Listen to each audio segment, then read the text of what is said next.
height, so I wouldn't dare not do it.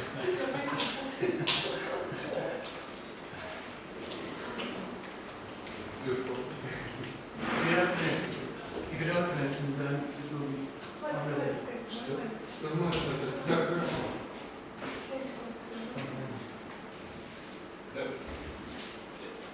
Okay.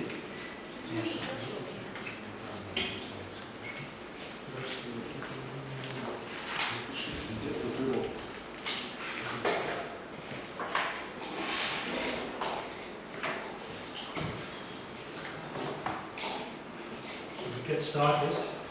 I really admire all of you who still have energy this time of the day. This time of the day I'm usually brain dead. I get up at 5:30 or 6 o'clock and go to bed. I usually need a break this time. But, maybe because of that you already absorbed so much information today, because this is not the best time of the day for myself. Maybe we go slowly and can't exactly tell where we will stop. It will all have to do with the case, but there are a number of topics I'd like to discuss. And before I start, I can just try and summarize what I've been trying to do yesterday. I tried to give a broad overview of the genetic diversity on the continent, because that's where there's quite a bit of disagreement, and I want to be one of those signators. For me, hypotheses about genetic relationship are only interesting if it helps to explain certain historical phenomena. Presumably all human languages are related, but if you don't find much grammatical material or other features that relate languages, then it's really not that interesting to know that they are genetically related or not. So, the other point I tried to raise was that for me, as someone who's interested in typology, it is useful to concentrate on certain areas, especially dealing with the whole continent with 2,000 languages and so many different language families. It's just impossible to familiarize yourself with all of them. And so, in my own work, I try to focus on Northeastern Africa. I think this is also in line with what typologists like Dr. Vicker have suggested. Rather than going back to the big questions, the major language types we may find, it may also be useful to try and look what we find in certain parts of the world and why we find this. And this is what I'm trying to do here, focusing on Northeastern Africa, mainly Sub-Saharan, a family established by the late Joseph Greenberg, and neighboring Afro-Asiatic languages, because I think there's a range of typological features shared by these languages, and that's not a coincidence. There's probably good historical reason for that, and I will just elaborate a bit upon that tomorrow. Most of you are interested in language typology. It's already great to see that you're also interested in the phenomenon sub-Saharan. So I'm not going to bother you too much with the cultural historical background, but I also noticed there is an interest in social linguistic issues, dealing with language in the Caucasus or in Amazonia, and I think that is great. So I will also try and do that at the end of my contribution on Friday. Talking about case, I think I should mention this monograph, which was published 10 years ago by Christa Koenig, which gives an overview. The quality of this map is not very good. I tried to make new copies, but they're not reliable. It has to do with the faded quality of the map in the book, unfortunately. But I hope you can recognize sort of where we are. That's the continent. And so on the northern edge, you see Afro-Asiatic languages with case, and the rest, the bulk case languages found in northeastern Africa, exactly where Afro-Asiatic languages are spoken in Ethiopia, a bit further south. And then the Nilo-Saharan languages, the northeastern Nilo-Saharan languages. You also see some languages here in further south in Angola and Mozambique, Congo, but phenomena found there have got nothing to do with case as far as I'm concerned. So we'll be focusing on this northeastern area. And more specifically, I would like to address these themes. We've already heard about differential object marking today in one of the keynote speeches. And I've been trying to show to the linguistic community that differential object marking is also a feature of Northeastern Sub-Saharan languages, so that will be the first topic I would like to address. Then, in part of these Northeastern Sub-Saharan languages, and I will show you exactly where there is no differential object marking. Instead of that, we find differential subject marking, split activity, if you like, for the first term, in order to show that it all has to do with the manipulation of argument structures. Then I would like to show you what marked nominatives are about. They are related to ergative systems, but in marked nominative systems, it doesn't matter whether we're dealing with the subject of the transitive or intransitive predication, whereas in ergative systems, of course, it matters. And then just related to that, what about the possible origin of ergativity and claims that have been made. And then I guess these latter topics will play a role tomorrow, and that also relates to active alignment, which is common in these languages, in Afro-Asiatic languages in Ethiopia, but also in Sub-Saharan languages. And I would like to show you some examples so that it's clear that it also exists in this part of the world. So these are the topics that I would like to address. And just to refresh your memory a bit, this is the map of Sub-Saharan as Greenberg would present it. In West Africa, mainly along the Niger River, you see some Mali languages. For me, they constitute an independent family. It doesn't matter for our typological discussions here. There's no case in those languages anyway. Those languages belonging to Songhai are typologically similar to neighboring Mandi languages. So it's different, completely different typologically. That also applies for these languages in Northeastern Africa, Kumani and Humus.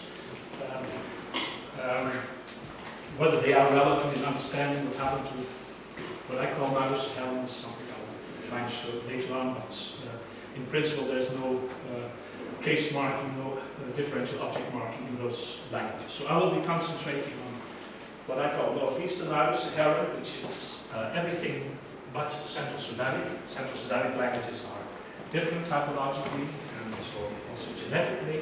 They form a separate language to me.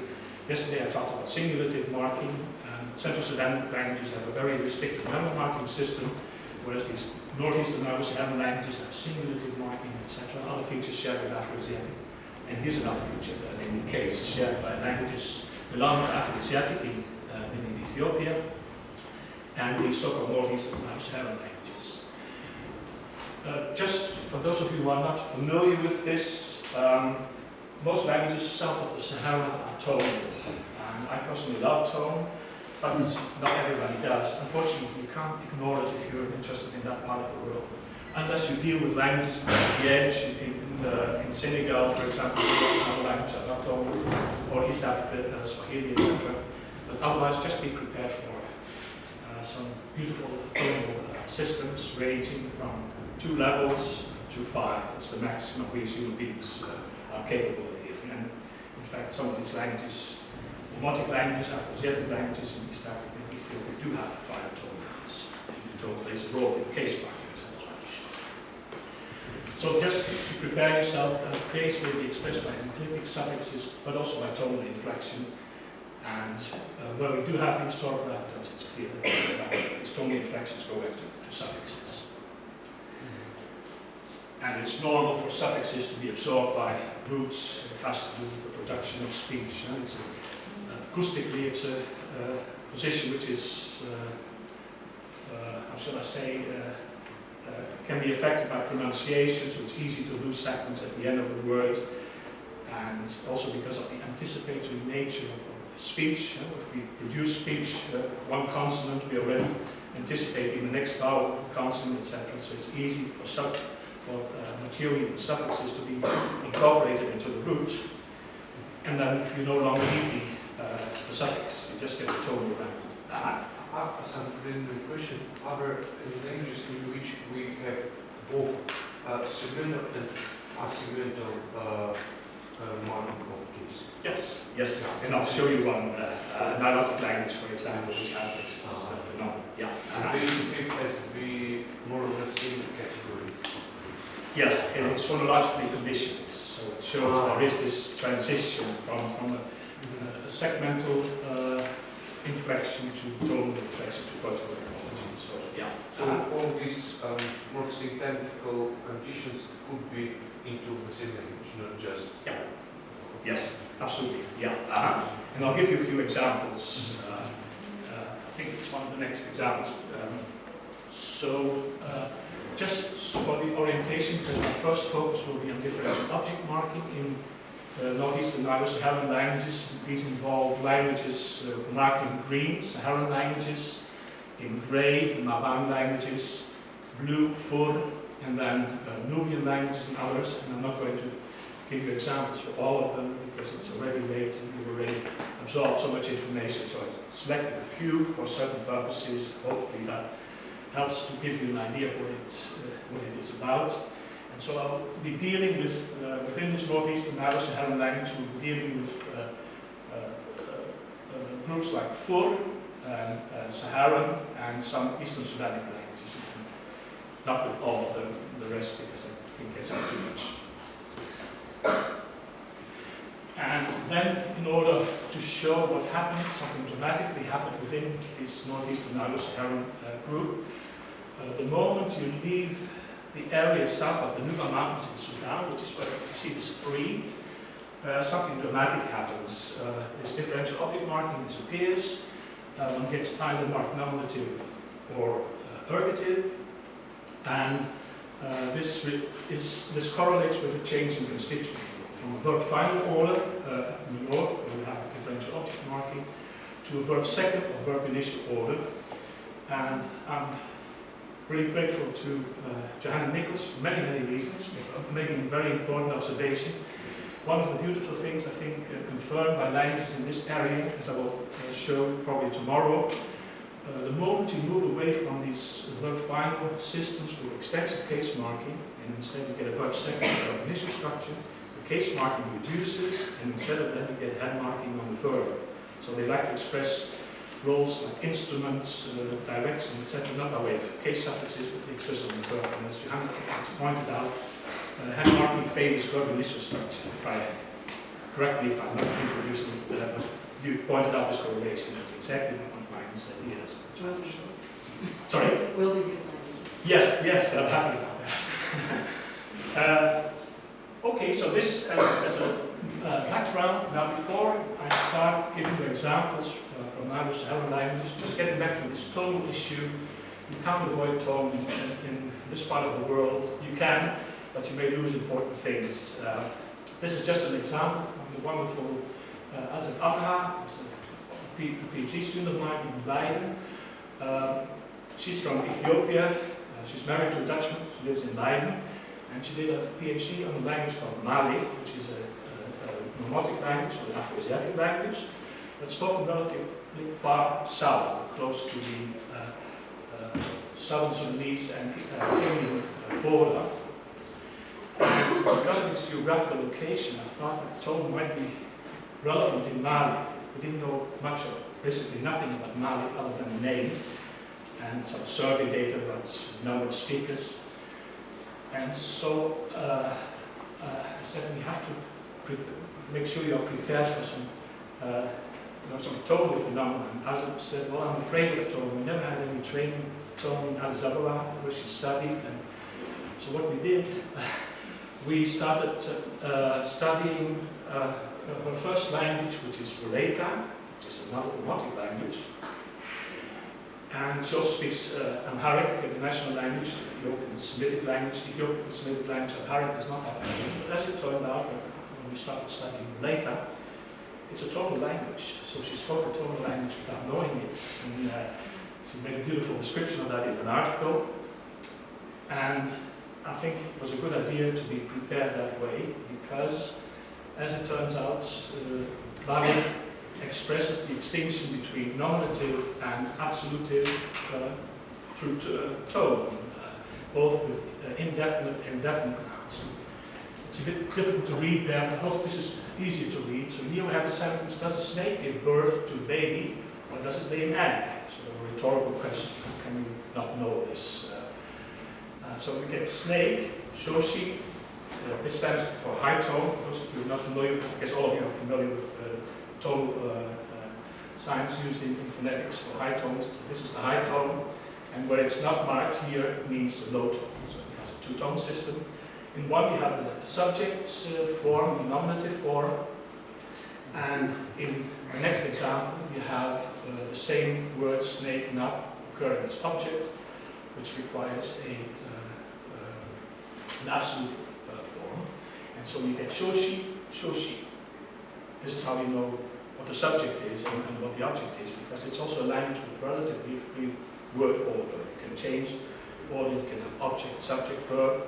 The subject can also go after the verb under certain circumstances, but it's the tone that tells you this is the subject, this is the object. I'm sorry if I missed it while you are explaining that, but why does it call nominative? Is it in fact function like ergativity, it is more complex expression, and that's why they are called nominative and absolute?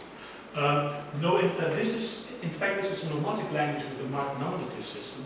Cross-linguistically, I think there's a tendency for languages with case not to mark the subject and to have a morphological marker for the object. I think Dixon was the one who introduced the term nominative, because some languages do exactly the opposite. They have a morphological marking, in this case tone, for the subject, but the subject of the transitive and the intransitive is so it's not ergative. And the object is not marked. But because the object form has a wider distribution in this language, not only for the object, because it decided to call it absolute. That is the background. But there are various other case markers. It's typological, it's like these Caucasian languages. I can't repeat myself. Maybe you don't see the similarity here. But we've got converbs and well, we've got a lot of other things. I'm amazed how many typological similarities there are. Okay, but this is just to familiarize you with the phenomenon tone. If you miss out on the tone, you misinterpret the sentence, the subject-object relations. Because there's no segment here. There's only total difference. And it's also the case when you add a definiteness mark. Now, I said we would be concentrating on Saharan, just to show that this is also what you find in Saharan. This is an early description by the wonderful Archibald Tucker, who traveled across, especially eastern and southern Africa, for more than 50 years and collected a huge amount of data, first-class quality. He had a very sharp ear, just amazing. And if you look at Tucker and Bryan in 1966, you'll see that they noticed all kinds of phenomena, but they did not use the terminology we would use today, like converbs. They describe converbs, what they call them participles, and what we call converbs these days. They describe differential object marking, but they don't call it differential object marking. They just say sometimes the case marker is there in these languages, sometimes not, which is basically what differential object marking is about, but without the terminology. So this is an example from Maasai, a Nilotic language spoken in Kenya and Tanzania, which he wrote together with a native speaker, John Mbai. And maybe you tell me where's the case, or how do you know it? There's a case distinction here. Well, we told them the last wow. Yeah, exactly. So the system here again is Maasai only has a distinction between nominative and absolutive. There are no other case distinctions. It's one of those languages with a marked nominative system. It's verb initial, as you can see. And I'll show you, come back to Maasai later on, in order to show you that it's marked nominative, not ergative, because the same thing happens with intransitive predications. The verb, the noun, phrase, subject that goes after the verb, and it receives the same tone of inflection. And so how do we know, or how do speakers know which tone pattern to use? Well, basically the tone melody of the absolute form, absolutive form is not predictable. So if you ask for a word, you get the absolutive form. It's also used in predicative forms, etc. It has the widest distribution. The moment a noun is put into this post-verb subject position, you get about 6 tone classes. So 6 declension classes, if you like. Instead of using case suffixes, you use tonal melodies, which are related to the segmental structure, number of syllables. So it's complex, but it's really But you can imagine maybe how confused also missionaries were, because the other thing you may have noticed, you may ask yourself, where's the object pronoun in the second example? Well, they like to express object pronouns when they're pronominal and known to the hearer by zero marking. So the object is understood, and it's only person, and it's tone marking that tells you this is the subject. So the person could mark both subject and object depending on which case is used on the noun. Yeah, so the three mark at the beginning, in this case, is only marking the subject. The moment the object is a first or second person, singular, plural, you also get a marker on the verb. There it gets more complicated, but I decided to leave that out, just to show you that in this case the object is there, but it's not expressed phonologically. So if you miss out the tone, and of course this is what happened to the first investigators of these languages, how do they know who's doing what to who? Well, you have to do the paradigmatic contrast in order to see what's going on. So this is Africa, South of Sahara. You find similar things with respect to tense aspect or derivation, etc. It's all done through tone. And I was really happy to see that tonal language is also Amazonian, because one would expect this. That is describing a language which is also tonal. Huh? So it's, yeah, I've always been surprised to see that this language in Mexico is highly tonal, and apart from that, nothing else. But I think now it's clear it's not like that. There are also tonal languages in that area. So it's an area feature. Let me get back to the languages that have a verb final structure.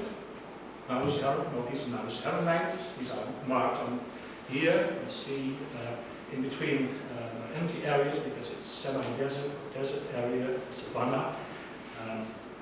And these languages, in other words, have a verb final system, extensive case marking like Ethiopian Afro-Asiatic languages. Okay? And we will have a look at the number, not all representatives because it gets a bit too much, but to show you the phenomenon. So just summarizing what the situation is like. So these northeastern sub-Saharan languages that have a verb final structure have case marking, and also some head marking of verb subjects are usually marked by way of affixes or clitics. And also these northern members of Eastern Sudanic, the larger subgroup, have the same order. The moment we move to the southern group of Eastern Sudanic, as I will show later on, we get these radical changes in constituent order and case marking. So just, if you get lost, just interrupt me. We already heard this morning, or in this afternoon in the plenary talk, that differential object marking has been related to phenomena like animacy and definiteness, and I think these languages confirm this pattern. But I would like to add another dimension, I've been trying to add another dimension based on what I observed in these sub-Saharan languages. So animacy and definiteness are relevant, but I've been trying to add another dimension. Just repeating the claims made by Judith Asian, for example, in her article on differential object marking, saying there are two basic principles which have to do with animacy. There's a higher tendency for human reference to be marked for case than inanimate, for example, in the social and implication scale. So if you have a language where inanimate entities, nouns, in object position are marked for case, you will also mark for human nouns, but not necessarily vice versa. That's the idea behind the hierarchy. And the second phenomenon coming in is definiteness. And again, the claim is, if you mark it on proper names as objects, you add case markers, you should also add it to personal pronouns. And I will try and show you that. Not necessarily. There's a minor correction, if you like, which is suggested by these languages. But this is the basic idea. So if in some language a direct object at some rank can be case marked, then higher ranked direct objects in that language can be case marked, but not necessarily lower ranked ones. I think one idea behind the animacy scale is if you have a verb, for example, two pronouns, the first person and the third person, and you take a verb like see, I'm not going to use the domestic violence example that English like to use, reads. I think it's the most popular sentence in linguistics. So see, if you have first person and third person, yeah, who's seeing who? It could be the third person seeing me, or I could see somebody. So when both are animate, it's convenient, if you don't have a fixed constituent order, it's convenient to have some sort of marking that helps to disambiguate. So you either mark the subject for case or you mark the object for case. Then it's clear which one is the subject, agent, and which one is the object or the patient. So this is probably one reason why animacy plays a role in differential object marking. Here's an example, maybe from what we call prototypical Northeastern Sub-Saharan language, very final language of Fur.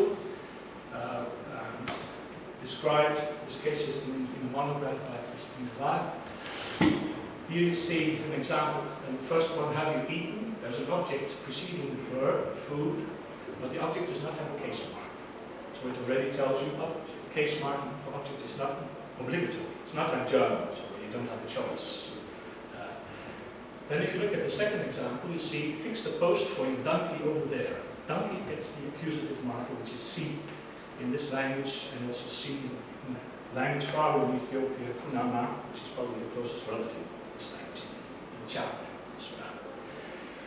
The point is, for your donkey, maybe we say, well, that's a kind of beneficiary. That is again widespread in all these languages. Whenever you have a ditransitive verb, one of them expresses an experience of beneficiary, it's always the beneficiary of experience that gets marked for case. And in some of these languages you can also mark the patient for case, and in others not, but if the two are there, present, beneficiary and patient, it's always the beneficiary that gets marked as a general pattern. Now, NLC plays a role, but then have a look please at the final example here. We now make books for our language. It's not animate, and still it gets cased. And that has to do with this beneficiary role. So there is a general tendency, animacy plays a role, but you can always find a few examples where you get the same thing and still it's not animate, so like in this case. So this is why I say there's an accusative case marker, but it's not necessarily statistically, yes, and not necessarily in all cases. Maybe it's some kind of philosophy question, but as far as we interpret something to be beneficiary, in some cases it makes it more or less intimate, maybe metaphorical. It should be had any to be beneficial to something. Yes, the language profits from, of course, what they're really saying is we profit from it. And the language is sort of symbolic for us, for speakers. I think maybe this is is it metaphorical or is it a metonymic extension, language being associated with human beings? This is the pattern. No, okay. So here is another example which I've selected again in order to show you that maybe the hierarchy proposed by no, this is not the example that changed the order. Just another example. This is Dimmendaal, the Nubian language. This is the Eastern Sudanic language belonging to this northern group, which also pattern along with these other Sub-Saharan languages. So you have a verb final order, and you do or do not get case marking, but it depends on these features, animacy and definiteness. But as we now know from a closely related Nubian language studied by my colleague Bill Yacobi from Cologne, it matters what the status of the pronouns is. This is it's just an illustration of the pattern. The man closed his eyes. Eyes, definite, specific eyes, namely his eyes, the eyes, definiteness comes in and he takes an accusative case marker. And in the next example, again, you see something like the German parallel. Den Mann dreht sich den Kopf. Native speakers of German, they agree that this is okay. Again, you see the man, the head turn around. So the possessor is presented as a kind of object, dative object if you like, but it takes the accusative case marker. And had is subject and is not marked for case. This is the differential object marking. So in all these languages so far, no case marking for subject, intransitive predications, or intransitive predications, but you do mark the object under these two conditions, definite and animal sequence. And I'm claiming there's a third dimension, namely something which has to do with the pragmatic status of these elements. Here's a first example. This is from another Nubian language in the Dimmendaal Mountains, so closely related to Tagalog in Chulwe, which has been documented because it's one of these endangered languages in the Nubian Mountains. Arabic is the dominant language there right now. So we will see, I will beat you, and I will beat you.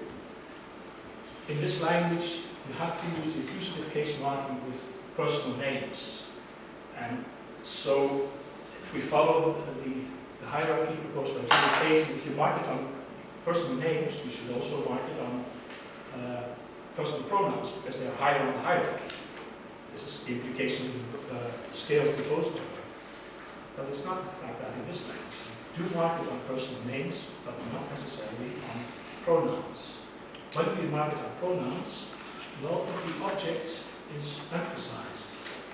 And I did not write a critic boundary between a and ukere. I just took this from the handouts, but I really can do coding, and I would say I would have to write, in the first case I would have to write a as a kind of procritic attached to the verb. So if it's non-emphasized, you don't use case marking. If it's emphasized, if it's focused upon, it forms an independent word, and then you will get case marking. So this is the, if you like, the one story these languages tell us about differential object marking. There's a third dimension, namely the pragmatic status, and I tried to describe that in an article.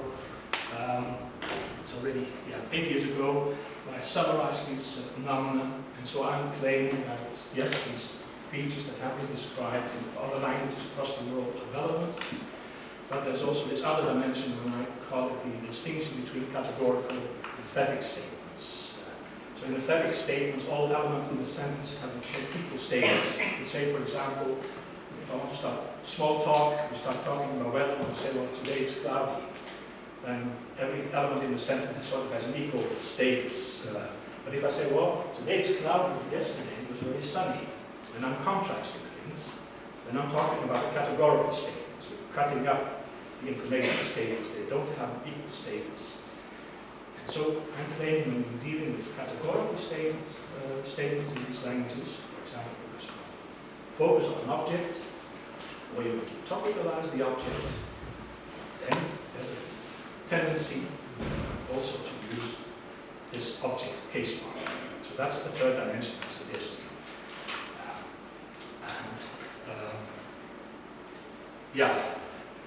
Here's an example where I think this might be relevant. This is a beautiful monograph by Josiah Walters, who worked on this language for 25 years and made tremendous progress in our understanding. Dazaga is a language which my thesis supervisor, Paul Newman, suggested to me I should study. This was at the time the French archaeologist Madame Costa was kidnapped by Dazaga people. And so she was sitting there in the desert, and Paul Newman said, you should go there and you can study the language and make yourself useful, and then Madame Costa can go back home. I decided not to go, and I went somewhere else, but of course this was a joke, it wasn't really serious. Josiah Walters studied this language for many years, and he confirmed, for example, that in this Saharan language, in Chad, northern Chad, in the Tibesti desert, object pronouns have to be marked for case. The dazu shift, so the I here is linked with dazu. So object pronouns in this language are marked for case, it's obligatory. So in that sense, they confirm the hierarchy proposed by Judith Hazen. So if you leave it out, this object case mark, it's ungrammatical. But Josiah Walters did get stuck with the this other dimension, the animacy and the definiteness marking because he had examples like, I found the fire with the book. The fire marked for definiteness. And then you ask speakers, well, what about this marker glam, the accusative marker? Can I leave it out? Yeah, it's okay. It's still definite and you don't have to use it. And I found my brother with the book. Fan, brother, and then my, possessor, accusative marker. So animals, do I have to use da? No. Speakers say you can leave it out.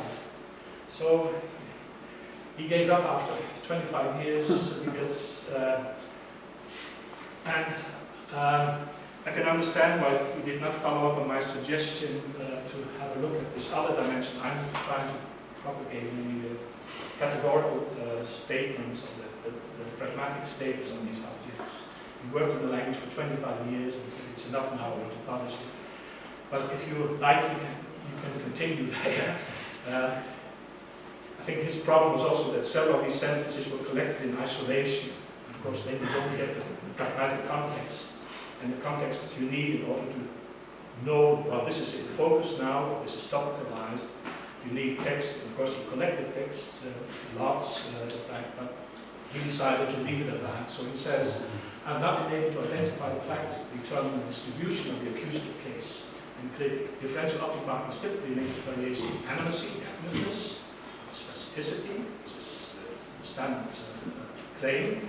Variation in these parameters does not predict the variable accusative case marking tested in Dazagas. In the examples we just saw, the book is inanimate, whereas in the other example with my brother, it's animate, and it's also definite. Yet in each example, the object can optionally take accusative case marking, suggesting that animacy does not determine the distribution of the accusative. Now, let's see, not only, I think you need this third dimension, at least for this language family, but we need, more work. I think that's the standard statement, more data. Just as a side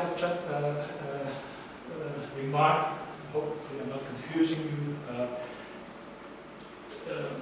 the idea that I've been trying to propagate in the pragmatic status of the object, I think can be related to phenomena you find in other parts of Africa, in other parts of the world. For example, in Mandi languages, which of course do not have case, they have a very rigid constituent order, subject, auxiliary, object, verb. There is something which takes the subject and object apart. In spite of the fact that the order is fixed, you cannot change the order subject-object. So there's no confusion there. And still, there is this marker in this Mandi language, and it's also been reported for other languages in the area, for example, in Jeffrey Heath. They add a marker between the subject and the objects. So the dew moistened the surface. It's this marker la, which takes them apart. And the explanation given for that by Jeffrey Heath and also by Tatjana Nikitina for this language is that it helps in parsing. I find it a bit difficult to test whether it's the speaker who wants his information to be clear or whether the speaker is sort of thinking of how the hearer parses a sentence. At least it helps you. If you have this marker, it helps in distinguishing the information status of the subject and object. And that's what also Tatjana Nikitina is doing. So avoid or mark adjacent non-topic worthy subjects and topic worthy objects. So if they have a different information status, and you still need both of them for communicative reasons, you want to mention both of them, then add the marker so that it's clear that there is a different status. I think that's the idea, and I think that is sort of similar to what I'm trying to play for these Sub-Saharan languages.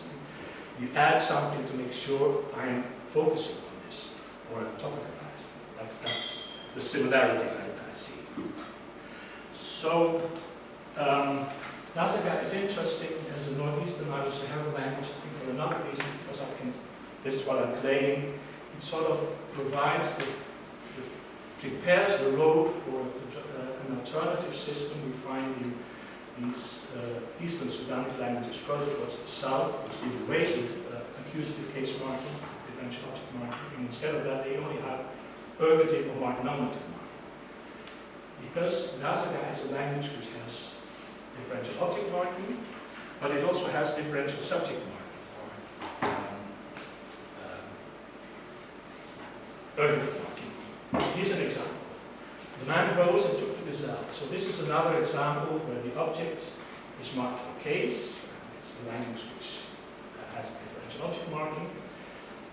But there is also a marker, as you can see here, there's also a marker for the subject of this transitive sentence, namely the marker E. Therefore it says L. Why call it L? Why not call it nominative? Well, the point is you never use this E marker with intransitive predications. It's always used with transitive predications. So that's already an important difference. The other point is you don't have to use an accusative marker, as I tried to show. So then you have a sentence where only the subject of the transitive predication is marked for case, and never the subject of the intransitive predication. Well, that's ergativity. So I think it's correct in calling this ergative. I think languages like Hindi are like that. If my information is correct, you can add a case marker to the subject or the object, but you don't have to. So I think this is the right terminology. But keep in mind, please, this marker E, because now we're going to move further south to another point of this family where something dramatic happened in case marking in the constituent order, but the same marker shows up. Just one more example. Trying to push in first this side. Certain ideas. The question is, when do you use this marking for subject of transitive predications in this language? Well, according to the author, it's whenever there's high agentivity involved or unexpected agentivity. That's as much as he found out about marking the agent or the able of the transitive predications. Those are the two contexts where it shows up, but never will it all. Okay. So keep this marker E in mind, and then we move to this area where something dramatic happens. So this is the area where these Northeastern Sub-Saharan languages have a final structure, differential object marking, and at least one of them also has differential subject marking, ergative marking. The moment you move south of the Lupa Mountains, that's where the 3 is, something dramatic happens, because that's where you enter an area which is ideal for pastoralists. These are pastoralists traditionally, and so they expanded all the way into central Tanzania. It's an expansion zone in terms of Johanna Nichol's terminology, whereas this area 3 is one of these residual zones. 40 languages there in the Luba Mountains, no convergence. So I'm still struggling with my explanation, especially after heard Patty's wonderful presentation today. Why is it that way? But that's something I would like to come to Friday. The moment you move south of the Luba Mountains, you see that the constituent order changes, differential object marking disappears, and you either get a verb second order or a verb initial order. And depending on the language, you either get an ergative system, so only the post-verbal subject in transitive predications gets case marking, and the subject of intransitive predications never gets case marking, cannot follow the verb. Or you get a nominative system, which means that the subject of transitive and intransitive predications can follow the verb, and in that case they receive case marking. So we have a marked nominative. That's the subtle difference. So again, just because it's easy to get confused with all these names and classifications. The northern languages are like the languages I showed, Fur, etc. The southern languages are either have split ergative systems or marked nominative systems. And the southern languages have either verb second or verb initial structures. So let me try to give you some examples. And before I do, again, I already pointed this out, and I'll give you examples probably tomorrow, not today. You need some energy for dancing tonight, so I'm not going to impose too many data on you. But it's exactly as Johanna said, these languages really behave well. They did away with southern language with most of the case marking, only subjects are marked, and the rest tends not to be marked for case. The further south you go, the more case markings disappear, and instead of that, they like to express everything on the verb. These are the same semantic rules. So just a summary to give you an idea of one subgroup in southern Eastern Sudan group, the Melodic languages, you see that sometimes closely related languages within one and the same subgroup, Western Nilotic, are either have an ergative system or a marked nominative system. If they have a marked nominative system, the case is always expressed through tone. If they have a split system, the case system is always expressed by way of suffixes, and the suffixes are accompanied with these distantly related languages like Dasaka. So for me, that is an indication that that's the old system. Marked nominative system is a secondary development. Generalize case marking and also use it for post-verbal subject intransitive applications. That's just a side remark. Now this is the picture, the way it looked like until fairly recently. So most of them are Nilo-Saharan languages. You see a red language called Uruk, which is Nilo-Saharan according to Greenberg, but I'll treat it as an independent member of an independent family, Roman languages. And then there's one language in the River Mountains, which I happen to get involved in, which is, I'm not a very talkative person, but because maybe it's getting late and we already have so much information. Just a little background on Tima. I was looking for speakers of Tama in Sudan. Tama is a Nilo-Saharan language, Eastern Sudanic language. Trying to find speakers in Khartoum to begin with, and then one evening speakers of a language called Tima showed up on the reception at the hotel that I was staying, and they said, well, our language is disappearing, we don't want our language to disappear, you have to help us developing orthography. And I'm a coward, and I didn't dare say, I'm sorry, I'm not really interested in Tima, which is a Niger-Congo language. I'm here for another language, Tama. I didn't dare telling this to them. I said, I'll try and help. And I'm so glad I did. I'm so glad I lied at the time. Because it turned out to be an extremely interesting language. It's the only Niger-Congo language with split ergativity. I'm not going to talk about it here. But it has exactly the same phenomenon. Post-verbal subjects of transitive predication, so areals are marked for case. And this does not occur for intransitive subjects. Tima has got many, many fascinating features. I'm really glad I decided to. But also fascinating people in many other respects. But just to add one or two things, you see Shilluk there. Ever since earlier this year, we know that Shilluk is not a language with an ergative system. It's claimed by early authors, but it's a language with marked nominative.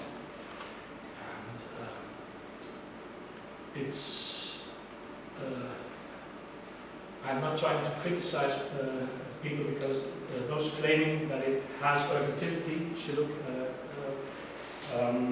Leoma Gilly and Catherine Miller did a fantastic job. Shilluk is incredibly complex phonetically, so it's so easy to miss these details, which is what happened. Because they missed certain subtle phonetic details, the language has got three-way vowel length, like Estonia. It has a very complex tonal structure. And if you miss one thing, you make a completely wrong syntactic analysis, which is what happened to them. And I myself, of course, made mistakes in my own work. Turkana, for example, for my PhD, I missed certain things in the vowel harmony system. So don't get me wrong, because I'm not criticizing, I'm just trying to say it's extremely difficult to work on some of these languages because they have such a complex phonetic structure. It's easy to get lost, and the result is wrong syntactic interpretation. I can show you some paradigms if you like tomorrow, and you can see how difficult it is. The study by the authors who found out what's really like as a native speaker of the language, working with Bart Reijmeijer, a phonetician from Edinburgh University, and so the drama will be published as an appendix of this journal. What's it called? Language documentation and young language from Hawaii. I don't know the exact title now. So soon it will be available, and you can click on the examples, and you can listen to the language, and you can see how complex it is phonetically. So Shilluk should be out, but I can add another one. Just last week I was visited by a PhD student of Sasha Eichler and Bob Dixon in Cairns, a PhD student from Ethiopia, who decided to work on another language in the area called Mursi, and it turned out that if we went to the data, that Mursi is another ergative language. It has all the properties I'm going to show you now, namely only post-verbal, subjects of transitive predications are marked for case, and intransitive predications, subjects of intransitive predications do not receive case. Classical example of ergativity.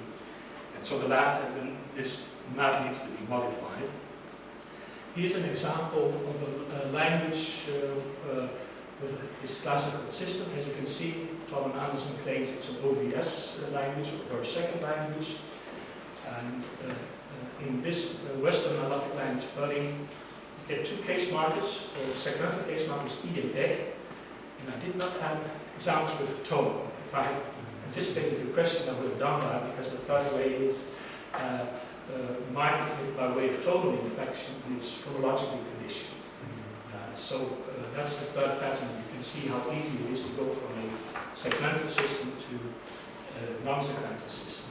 Word final positions are unstable in many languages, and prefixes are well protected most of the time in languages. They either stay there, or they get petrified, and sometimes they also get absorbed by roots. But prefixes, in my experience in this part of the world, are not more stable than suffixes. So suffixes get absorbed, prefixes get absorbed by the root, and you transfer the tone, because that's something that happens, and then you delete the segmental part, and there you have your tonal inflection. And this language sort of shows the transition. And this is a language with split ergativity, because whenever the subject, the areal, precedes the verb, it does not have case marking. You only have case marking for transitive subjects. So the areal is in Dixon's terminology when it follows the verb, not when it precedes.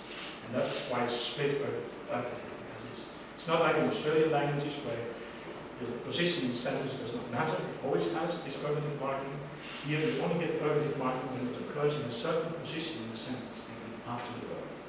That is true for all these languages, the whole area, including this magical language schema. Then we get case marking. So the question is the location of subject before or after the verb implies some semantical restrictions on that, or it's just irrelevant using? No, it is pragmatically relevant, and Tom and Anderson did not really investigate that for this language, because it's already, there's so much you can do, but the closely related language, Angua, which is really forms a direct continuum with this language, has been investigated from that point of view by German scholar Hay.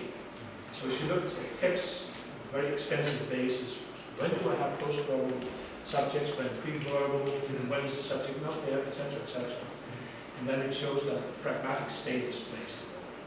So if the object is more topical in nature, and you want to, for example, shift the agent, saying that the woman, so sort of focusing on the woman, then you have this post-verbal position and you mark it for case. If the woman is topicalized, sees the verb and has no case mark. So that's, I think, so in a nutshell, that's what is going on here. I already mentioned this, again, language documentation and conservation is called. Don't get me wrong, please. Neil McGilly has been working on Schiller for 30 years and discovered many, many things, but you can see the moment native speakers come in, sometimes fantastic things happen, because they have no problem, of course, hearing various tonal distinctions and the vowel distinctions, etc., etc. And then you get very complex verbal lines, but absolutely crucial, because it's clear that it's a marked nominative system and not a split vernative system. I won't go into that because it's how we are doing in terms of time. It's okay. Maybe just a few more minutes. I'm going to show you the marked nominative system in another nilotic language. Pali is a Western nilotic language with a marked nominative. Maasai, the language I mentioned earlier, allows for post-verbal subjects both intransitive and intransitive predications, and then they're always marked, but by way of tone. So here are the examples: post-verbal subjects, transitive, intransitive predications, and its A rules and S rules are marked for case, namely nominative case, and it's all expressed by way of tone. But you see in the third example that it's also used for post-verbal subjects and intransitive predications. So it's, I don't know, Africans like to whistle the tones. Speakers like this because they find it easier to hear. So the first one will be something like, second one would be, that's the difference. Okay? So very subtle difference. And also the third one, areal, Tungani, intransitive, and just by way of tone. Subtle, but children acquire tone at a very early age, and so for children it's easy to plot in speech community where tone is central. I heard downshift, is it true? Downstep. Downstep, sorry. Yes, this has to do with the system Tucker and Brian are using. I could have changed that into, you're absolutely right, there is downstepping after the A, you heard it, huh? But they decided to write it this way, and if it's really low, after the high tone, they would use the accent grave. And before a high tone, they don't write the low tone either. So that it's a good convention. But in modern IPA terms, you are right, I should have used this exclamation mark and then the high tone. But I did not adapt it that far. I already added interlinear glossing because Tucker and I do not use concepts like absolute and relative. It means the tones are right, I whistled them correctly. I whistled them correctly, so I'm happy now. Thank you.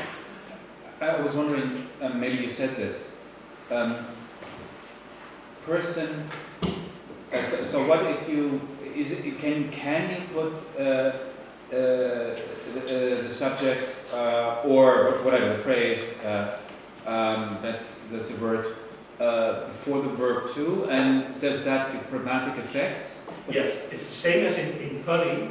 Then there's no case marking, it's absolutive. Yeah. So only post-verbal, when it's ergative or marked nominative, only subjects in post-verbal position get marked, so tone in this case, tone inflection. If they proceed, they do not get marked, and if they proceed, the pragmatic status is different. Which is sort of topicalization. So that is topicalization. Yeah. So the man that we were talking about this morning has come. Yeah. Then we have subject verb, but without the nominative case marking on the subject. Okay, because it precedes the verb. That's the common feature. Only post-verbal subjects are marked for case. So there's a historical reason for that. But yeah. Let's see, maybe just one or two more examples, and then maybe stop and also give a chance to ask questions. This is this wonderful language, Dinka again. The linguist from UCLA, William Wellens, once probably said Dinka is a stinker, because so many people gave up on this language phonetically. Tom Anderson did not, and he cracked the system. Of course, these millions of Dinka speakers already did before him, but he was the first linguist, I think, to crack the system. Dinka is another verb second language with either, in this case, object, verb, subject, or subject, object, verb. And do you see any difference between them? So one means the chief is sending the boy, and the second one means the chief is sending the boy, but the order is different. And tone. Yeah, again, so the post-verbal subject, like chief in the second example, gets a low tone. You see the same phenomenon. Words in isolation, nouns in isolation, they have different tone patterns. The moment they occur after the verb, the subject, the tone pattern changes and you get tonal inflection. And the verb is longer. Thank you. That's the second one. I thought that was a joke. Exactly. And so there's also and this NTS means non-topical subjects. Because if the subject is a kind of topic, it precedes the verb. And if it's non-topical, it follows the verb, and then it's also shown on the verb. Is it also related to the inverse system? Because it's not only the word order, but it's also the case marking. So Yeah, yeah. it's- Yes, absolutely. Yeah. So, I think colleagues like Doris Payne also use this because of our experience with languages in South America. I think, yeah. So, and again, it's easy to miss details. This looks like a fairly easy example maybe, but there is a three-way vowel length distinction, there's breathy voice, there's creaky voice, there's a complex tonal structure, and it's all in basically monosyllables, but notice, for example, that Dinka retain one old Sub-Saharan prefix, the a. This is what I'm saying. Prefixes are much better protected historically than suffixes. Suffixes, they're anticipated, absorbed by the root, and prefixes, they stay, they live a much longer life. Is it grammatical to put both the arguments after the verbs? No, not possible. No. I think maybe that's one reason for calling it verb second. Verb has to go in the second position. Sorry.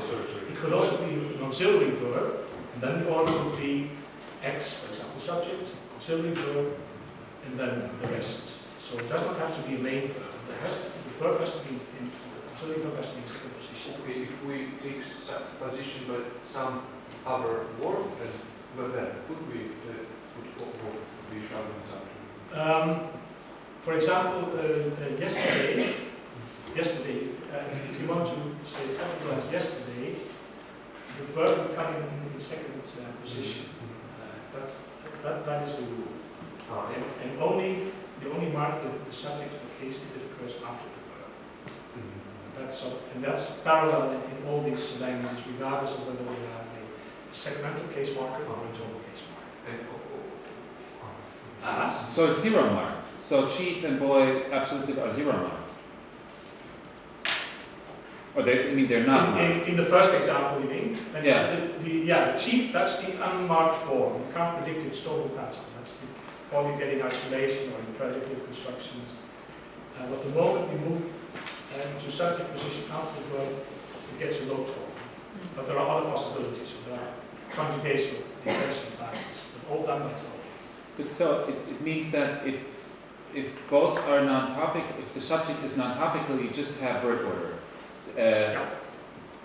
Giving you the rows. Yeah. And if there's the one below is, and that would be the so that is the non-topic. chief is not a topic here. Exactly. The first one. In the first one, it's kind of topic, and that's why it precedes the verb. In the second one, it's Right. not topic, that's why you get the NTS mark. So the second one is like a clef construction or something like that. No, it's not clefting. not I think that's it's a core argument, which you can see. Yeah. It is core because if the agent is a pronominal subject, I, for example, you mark it on the verb. There's an critical marker after the first person. It shows you're dealing with a core constituent. It's not critical. It's No, not, okay.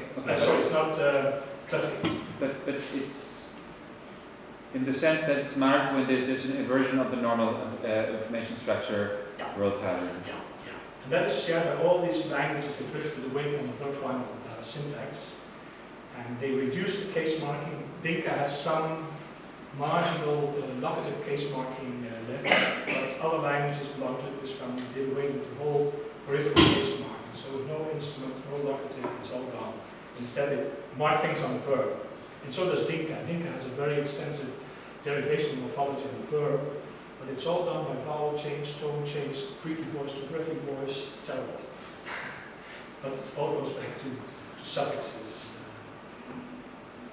And your explanation is that For this internal morphology, no, because I think usually if languages change dramatically, the first thing that comes to mind is language contact.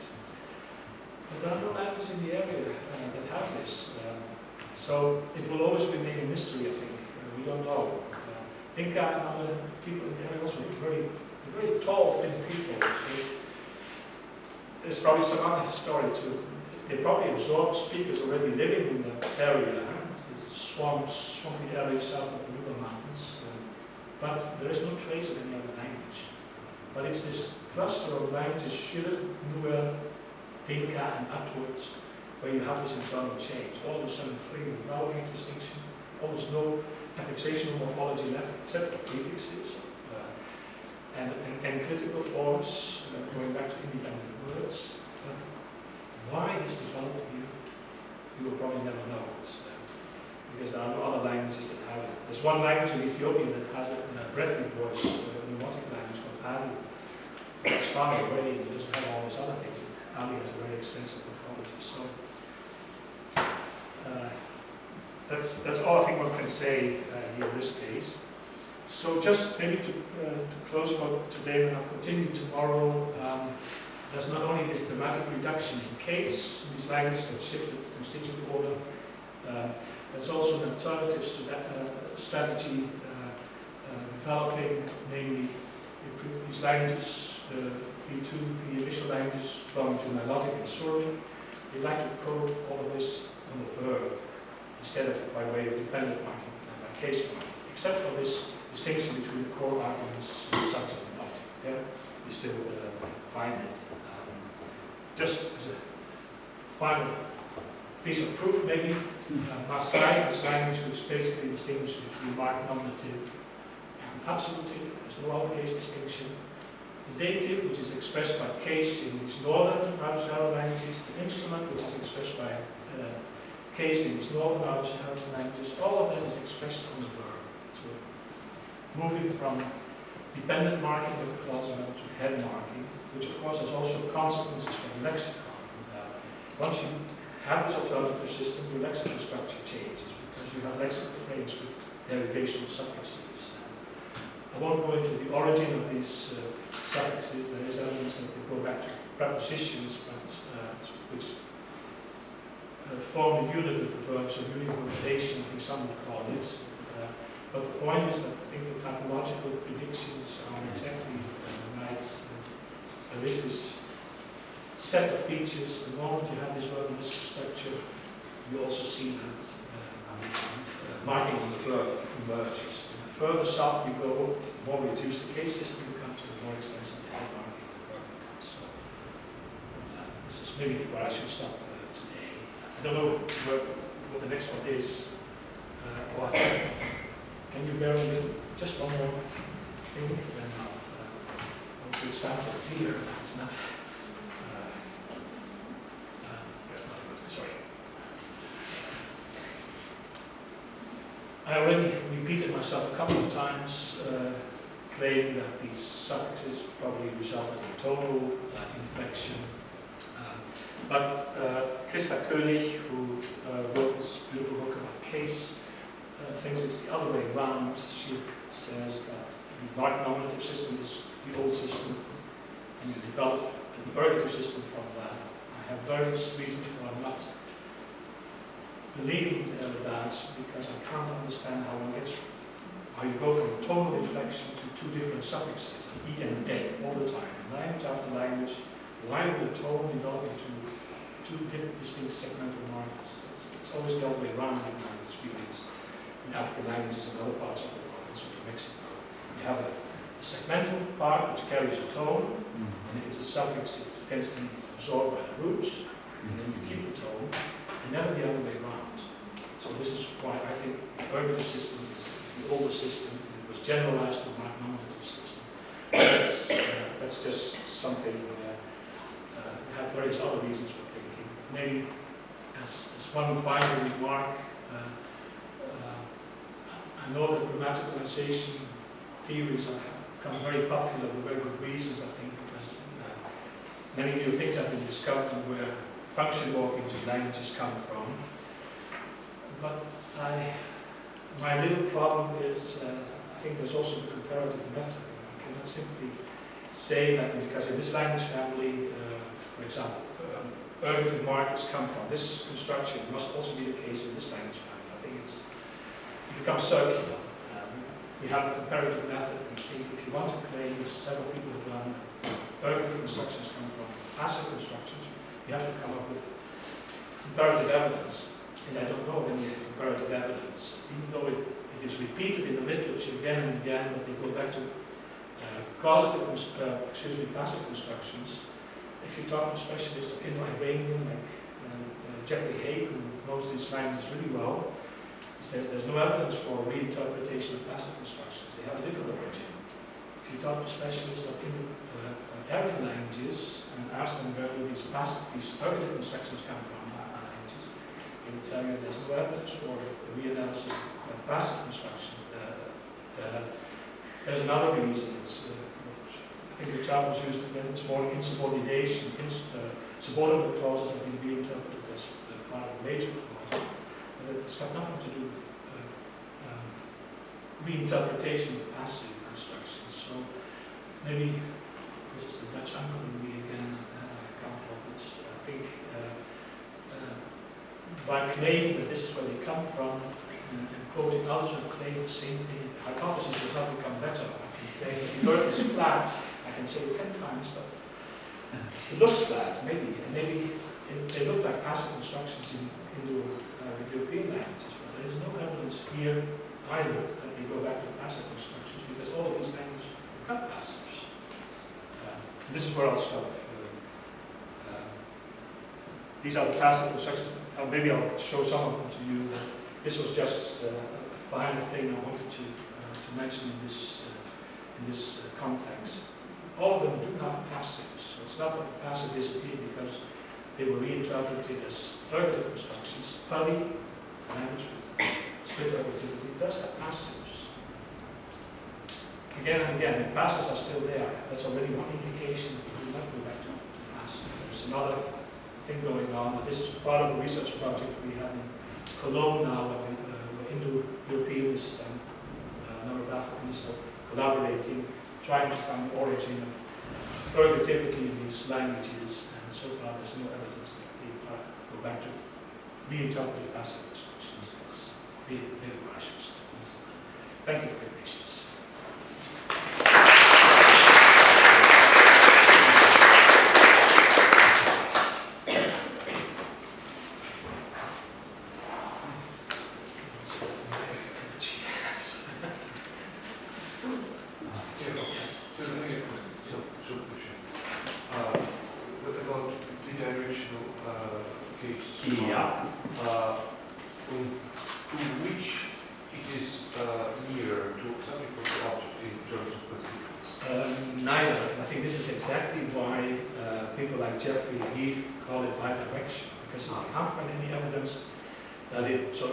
Criticizes to the subject or criticizes to the object. It's just in between. There's no prosodic evidence that there's some phonological dependency which would help you to say that it's closer to one or the other. It's exactly because it simply cuts up the two, in spite of the fact that the constituent order is fixed. And still, there is this mark. I think this is why it calls it bidirection. It goes in both directions, and you can't tell it's closer to one or the other. We couldn't add something which is neither for object neither for subject. Right, yeah. And I think the idea behind it is that it has to do again with the pragmatic status of these elements, which is what I've been trying to say with respect to these languages. Yeah. Thank you for these questions.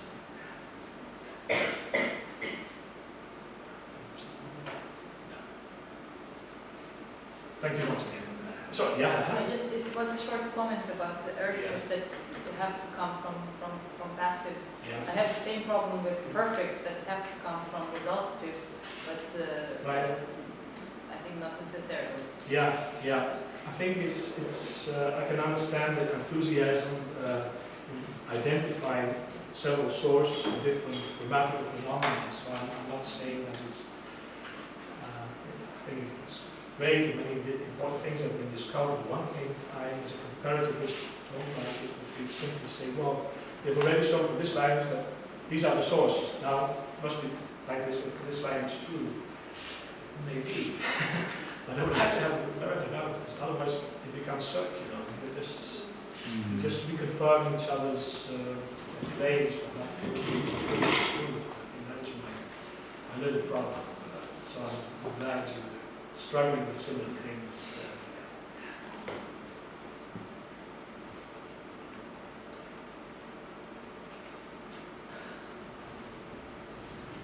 I feel bad now. I'm just thinking how I didn't discourage you all.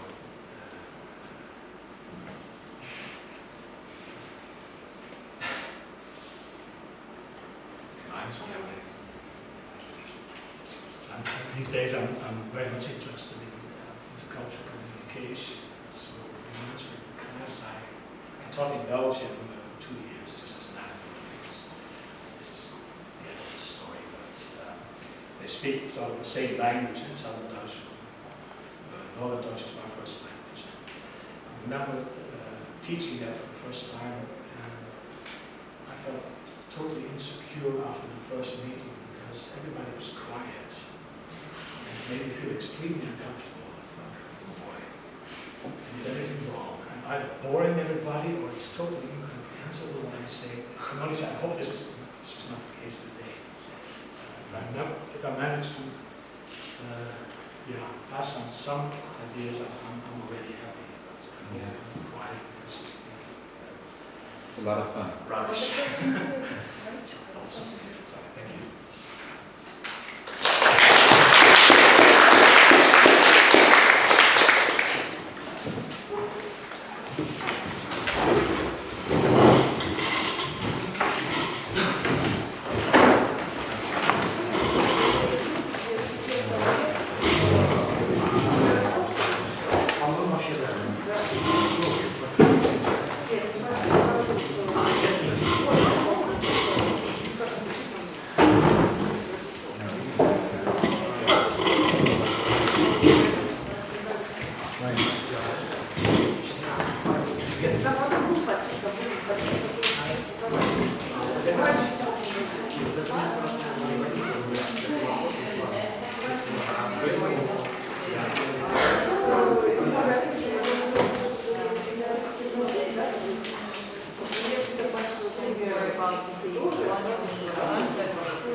Gracias.